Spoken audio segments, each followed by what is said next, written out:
We're here today at E3 checking out Killer is Dead, the new game by Suda51, and we were fortunate enough to have him sit down and interview with us. What should fans who know your work come to expect from Killer is Dead? I think for this title, the graphic is very unique. I think we were able to create a really interesting slash action game with different types of combos, execution moves, and the story is, I think, is something spectacular that people can really enjoy and immerse themselves into. And what was your inspiration for Killer is Dead? So I used to watch this samurai drama called Hissatsu. It's a series that's been going on for a long time, but the main character is a guy named Nakamura Mondo, and he is a government official by day, but at night he's a hired assassin. So I really loved that TV series, and I just took the Mondo from Nakamura Mondo and the whole concept and created Killer is Dead. You've used a lot of assassins in your games. Why the fixation with assassins? I think the biggest influence is I've been creating games since I was 24 years old, but before that I used to be a hired assassin, so using that experience really motivates me. Just a little bit, I'm sorry. I'm lying. I read that you were an undertaker before you started your work in games. Is that true? So I think when it says undertaker, people imagine something like grave, digging up the grave and whatnot, but it was more like a funeral. Because of that, I was around death a lot, like a lot of sadness, so it did give me thinking about what is sadness, like what is death, and then when you're coming to an action game, like assassins will be like really close to those kind of not professions, but just circumstances, which could have been the inspiration that what makes me create the games that I create today. A lot of your games have deeper themes, like we discussed with death. What kind of themes are running in Killer is Dead? So the theme of this game is love and kill, so I'm calling it the love and kill fantasy. But I wanted to create some kind of like hyper reality that involves in a lot of different episodes in a lot of different ways. And I also wanted to concentrate on the moon, how it's the relations between the moon and the Earth. So there's a lot of spotlight and a lot of plot twists involving the moon. What 3 words would you use to describe this game? Kill, love, and fantasy.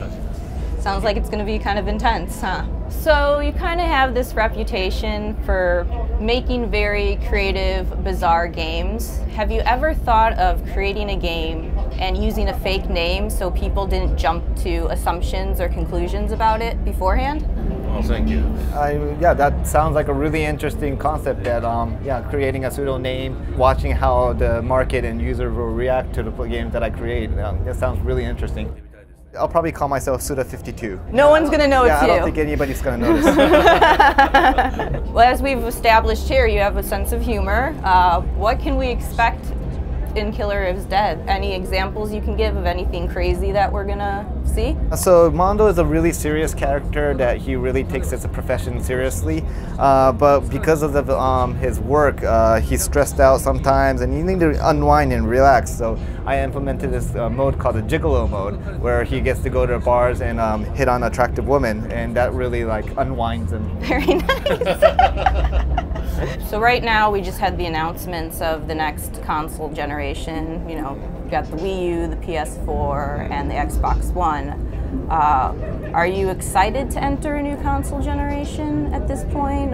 Do you anticipate any challenges with that? I've been looking forward to all the consoles to be out, and I've been thinking about it for over a year, so I'm really motivated to take on this new challenge. Yeah, I have a lot of a concept in my mind that I want to utilize in the next gen console. What would you say is the biggest lessons that you've learned from your past games going in, and what you've applied from that into Killer is Dead?